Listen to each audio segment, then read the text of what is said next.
축원합니다. 오늘 함께 보신 본문을 중심으로 선택은 가치의 문제입니다 라는 제목으로 잠시 말씀의 은혜를 나누고 또 기도하는 시간 갖겠습니다.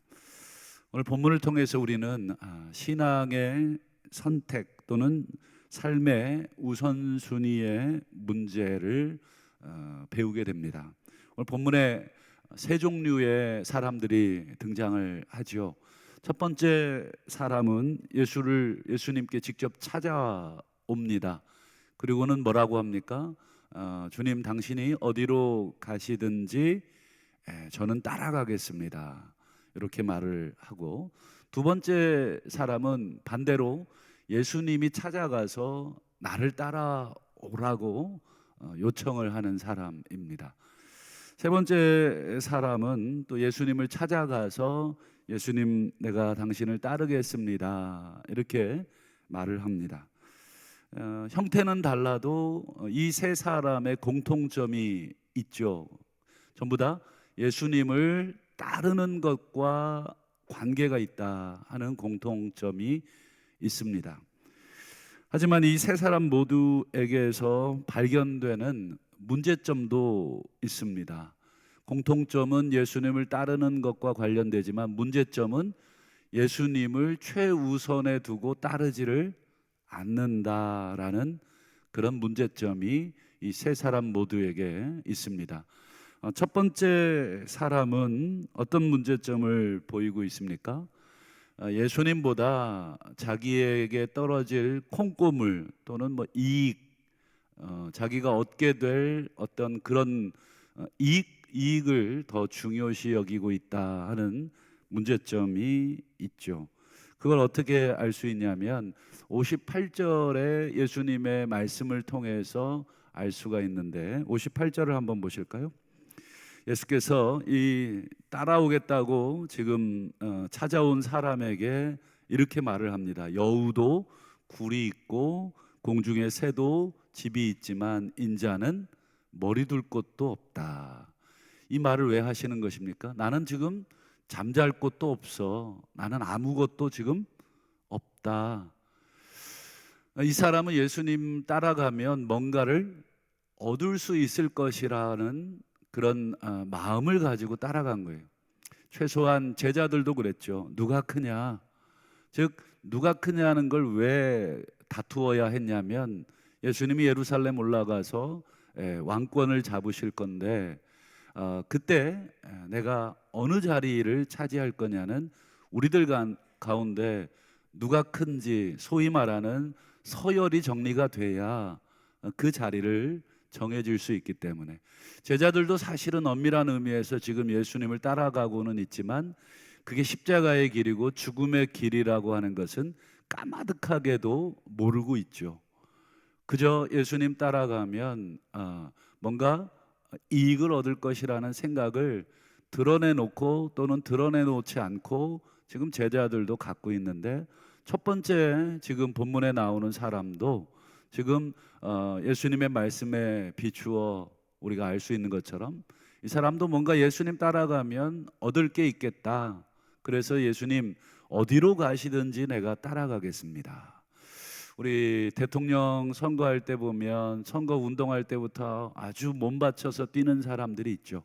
물론 순수하게 그를 대통령이 되게끔 이 나라와 민족을 위해서 헌신하고 봉사하는 사람도 있다고 저는 생각을 합니다만, 그러나 대부분은 무엇을 기대하겠습니까? 그렇죠. 대권을 잡으면 함께 수고했던 사람들 그래도 자리라도 하나 챙겨주겠지라고 하는 그 기대, 그 자리를 챙겨주지 않으면 사람이 어떤 마음이 듭니까?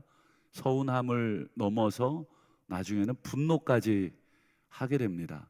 그게 오늘 우리들이 보고 있는 이 정치판의 현실이고, 정치판까지 볼 거 없죠. 우리의 일상의 삶 속에서도 우리가 뭔가 자그마한 도움을 줬다면 내가 어려울 때 그 사람도 최소한 나에게 도움을 준다. 요즘 젊은 친구들 사이에 인간관계를 어떤 방식으로 정리하는지 혹시 얘기 들으셨나요? 물론 다 그렇지는 않겠습니다만 제가 몇몇 젊은이들의 얘기를 듣고 깜짝 놀란 적이 있는데, 그게 뭐냐면 내 결혼식 때 내가 부를 거냐 안 부를 거냐로 정리를 한답니다. 그동안 그냥 알고 지냈지만 결국 내 결혼식에 올 사람과 오지 않을 사람을 기준으로 정리를 한다. 물론 이제 뭐 친하고 안 친하고의 기준도 있겠지만 그 사람이 내 결혼식에 왔던 사람이냐, 아니면 내가 이 사람을 불렀을 때 내가 다시 갈 사람이냐, 소위 내게 도움이 되느냐 도움이 되지 않느냐로 정리한다, 뭐 이런 뜻으로 얘기를 하더라고요. 물론 그게 다 나쁘다는 건 아니지만 사람의 마음 속에는 그런 심리가 조금씩은 다 있죠.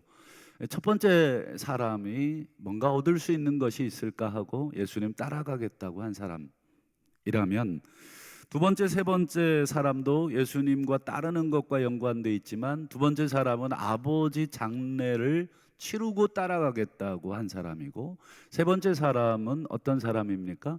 가족들과 작별하고 내가 따라가겠다.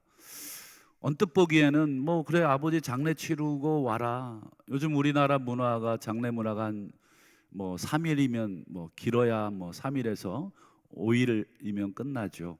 그리고 요즘은 다 핵가족이라 뭐 우리 작별할 가족도 많지 않죠.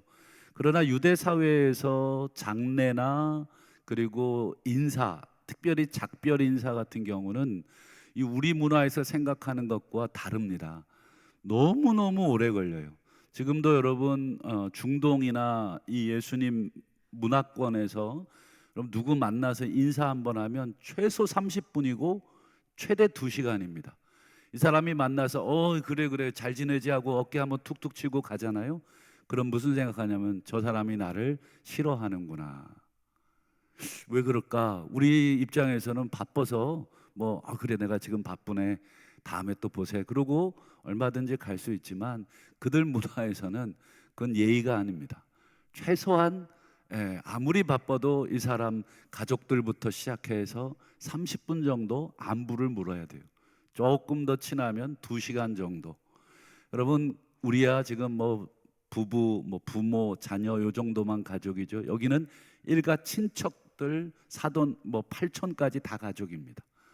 여러분, 지금처럼 뭐 몇몇 낳지 않는 시절도 아닙니다. 굉장히 많이 낳습니다. 그러니 가족을 작별한다는 것은 그저 뭐 하루 이틀 걸리는 문제가 아니고 상당히 오랜 시간 걸리는 문제입니다. 그러니 두 번째, 세 번째 사람의 그 요구는 뭐예요?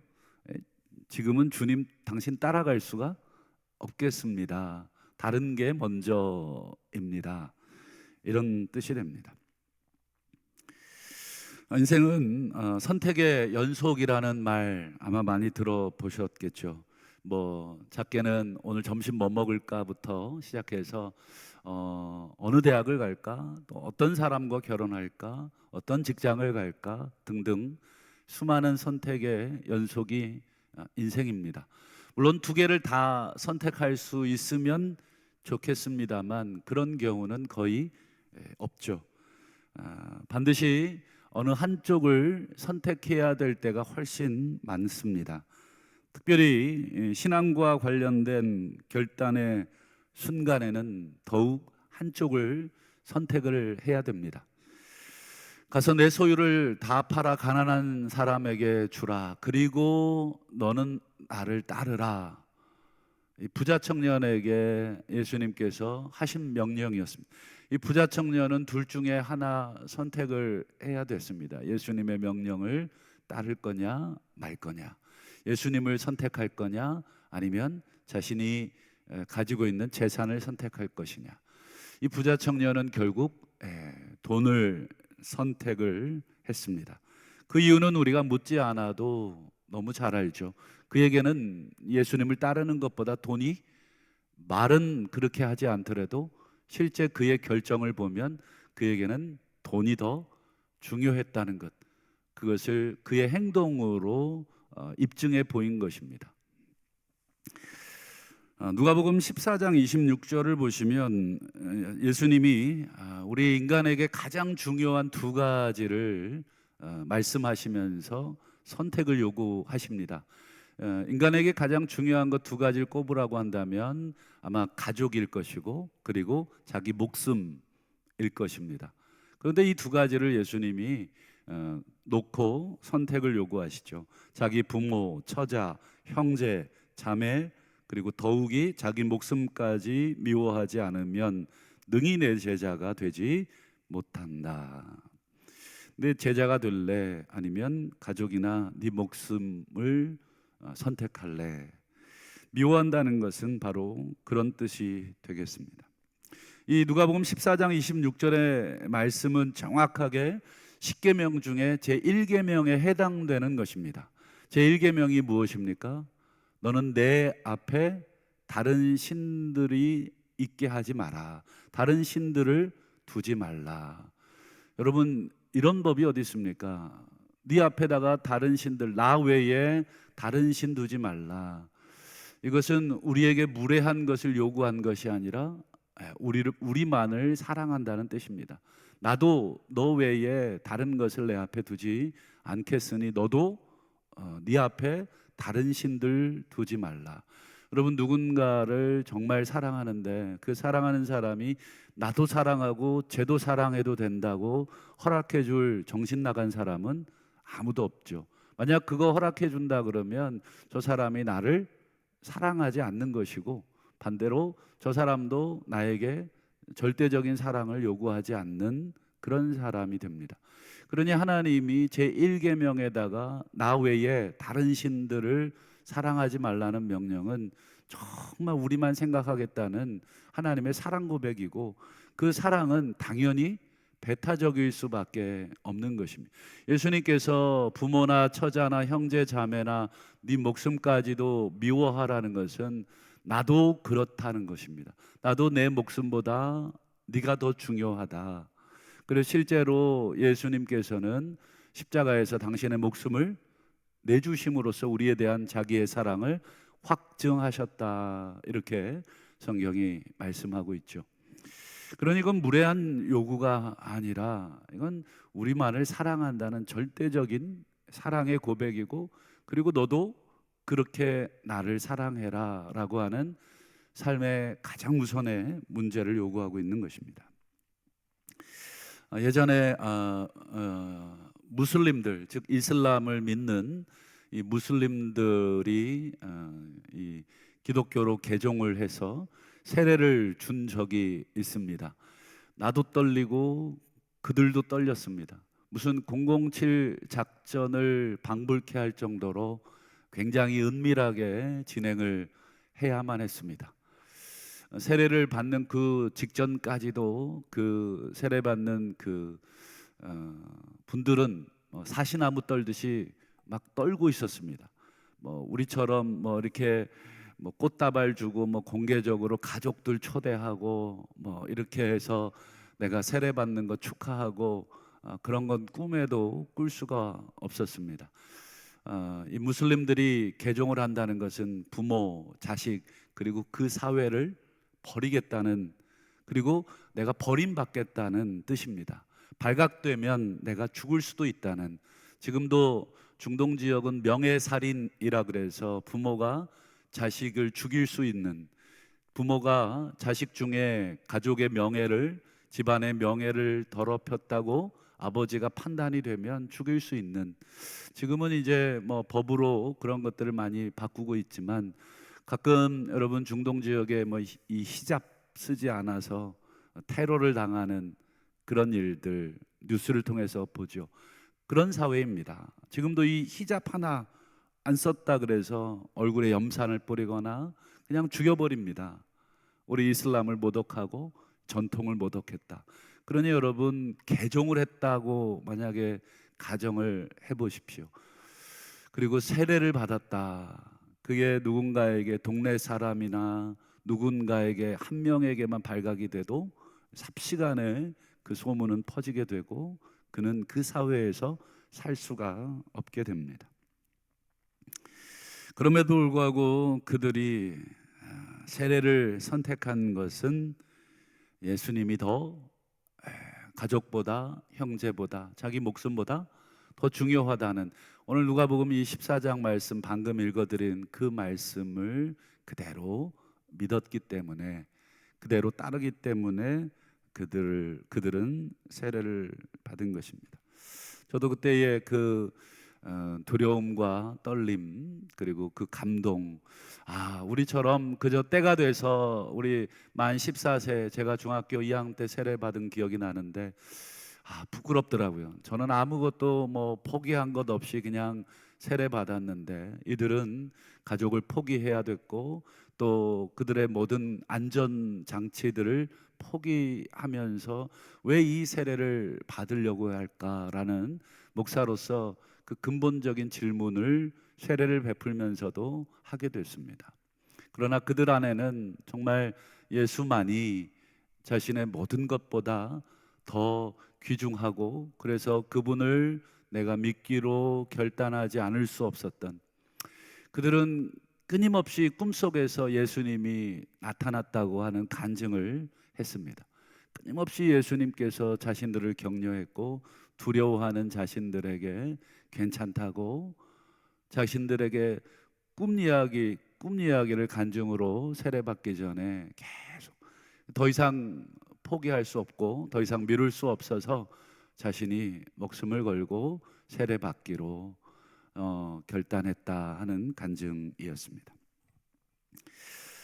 우리가 선택에 있어서 갈등하는 이유가 무엇인가 한번 생각을 해보게 됩니다. 여러분, 어떤 걸 선택해야 됩니다. 그런데 갈등하는 이유가 있죠. 그 이유가 무엇인가? 그것은 둘 다 너무너무 중요하거나 어느 한쪽을 버리기가 아깝거나 할 때 우리는 갈등을 하게 됩니다. 무엇이 중요한지 아직 결정하지 못했거나 아니면 아직 깨닫지 못했기 때문에 갈등하는 것입니다. 무엇이 중요한지 확신을 가지고 있는 사람은 물론 아쉬움은 있겠지만 갈등하지 않습니다. 이것이 훨씬 더 가치 있다는 것을 알기 때문에 그렇습니다. 3살짜리 제 딸아이에게 10,000원짜리를 주고 과자 한 봉지, 그저 1,000원짜리 하나를 들이밀었습니다. 어느 걸 선택하겠습니까? 우리 가치를 아는 어른들은 이 10,000원이면 이 과자 10개 사지 하고 10,000원짜리 선택하겠지만, 아직 그걸 모르는 3살짜리 아이는 눈앞에 보이는 과자를 선택을 하게 됩니다. 못 믿으시겠으면 우리 집에 가서 손주들에게 한번 시험해 보시면 금방 알게 됩니다. 밭의 감추인 보화 비유를 아실 텐데, 밭의 감추인 보화의 가치를 발견한 사람은 자기의 소유를 파는 것을 선택하는 일을 조금도 주저하지 않을 것입니다. 자기가 가진 그 소유를 다 팔아서 그 밭대기를, 그저 땅 조금을 샀다 치지만 그 안에는 보화가 있다는 것, 그 사람은 알고 있기 때문에 자기가 가진 그 재산 파는 거 전혀 갈등하지도, 전혀 고민하지도 않고 팔기로 선택한 것입니다. 자신의 소유를 팔지 못하는 이유는 그 보화를 아직 발견하지 못했기 때문이거나, 그 보화를 보긴 봤지만 이게 내 소유를 다 팔 만큼의 가치가 있는가 아직 확인하지 못했기 때문일 것입니다. 우리가 신앙의 선택의 순간, 우리가 갈등하지 않기 위해서는 무엇을 해야 되겠습니까? 그렇죠. 평소에 영적인 가치를 분명하게 알고 있어야 합니다. 예수님이 어떤 분이신가, 하나님의 나라가 어떤 것인가, 우리가 제자가 된다는 것이 어떤 가치가 있는 것인가, 평소에 그것을 제대로 알고 있지 않으면 틀림없이 선택의 순간에 신앙적 선택보다는 눈앞에 따르는 이익 그것을 선택할 가능성이 훨씬 높습니다. 마지막으로 우리 바울의 고백이 우리의 고백이 되기를 바라면서 우리 빌립보서 3장 7절 말씀을 한번 보면 바울은 이런 선택을 했습니다. 그러나 나는 내게 이루었던 것은 무엇이든지 그리스도 때문에 해로운 것으로 여기게 되었습니다. 그동안 자기에게 도움이 되는 자신의 학벌, 자신의 출신, 집안, 가문, 그는 베냐민 지파, 이 말은 왕족이라는 뜻이고 자신은 가말리엘 문화에서 공부한 천재라는 뜻이고 등등, 자기는 바리새인 중에 바리새인이고 등등의 자신이 소중하게 여기고 가치 있게 여겼던 것들을 예수님 때문에 해로운 것으로 여기게 됐다. 선택을 새롭게 했다. 이어지는 8절도 보면 그뿐 아닙니다. 내 주 예수 그리스도를 아는 지식이 가장 고상합니다. 나는 그 밖의 모든 것을 해로 여기게 됩니다. 그리고 마지막 8절 9절 보시면 나는 그리스도 때문에 모든 것을 잃었습니다. 이것은 어쩔 수 없는 손실이 아니라 그가 선택한 손실이란 뜻이 되겠습니다. 그 모든 것을 오물로 또 여깁니다. 우리말 성경에는 배설물로 여긴다. 나는 그리스도를 얻고 그리스도 안에 있는 사람으로 인정받으려고 하기 때문입니다. 우리가 마지막 때에 내가 어떤 것을 선택했느냐 라고 했을 때 바울은 아무 주저 없이 내게 유익했던 것, 또 내가 좋아했던 모든 것들보다 바로 예수님이 훨씬 중요하고 내가 예수 안에 있다는 것을 마지막 심판대 앞에 섰을 때 인정받기를 원해서 바울은 어찌 보면 하나님 나라의 가치, 예수 그리스도의 가치를 깨닫게 된 사람일 것입니다. 말씀을 맺겠습니다. 우리 모두 선택의 순간이 올 때, 특별히 신앙의 선택을 해야 될 순간이 올 때, 그 순간에 고민한다면 우리는 늦을 것입니다. 평소에 우리가 끊임없이 예수 그리스도만, 우리 하나님만, 하나님의 나라만, 내가 제자가 되겠다고 하는 그 가치를 말씀을 통해 기도를 통해서 우리가 날마다 그 가치를 깨닫고 살아갈 때에 우리가 선택의 문제 앞에 단 한 번의 망설임도 없이 가장 가치가 있는 예수 그리스도와 하나님 나라, 그분의 제자가 된다 하는 그 선택을 하게 될 줄로 믿고 우리 올바른 선택, 그리고 복된 선택, 영원한 선택을 하시는 우리 저와 우리 성도님들 다 되시기를 주님의 이름으로 축원합니다.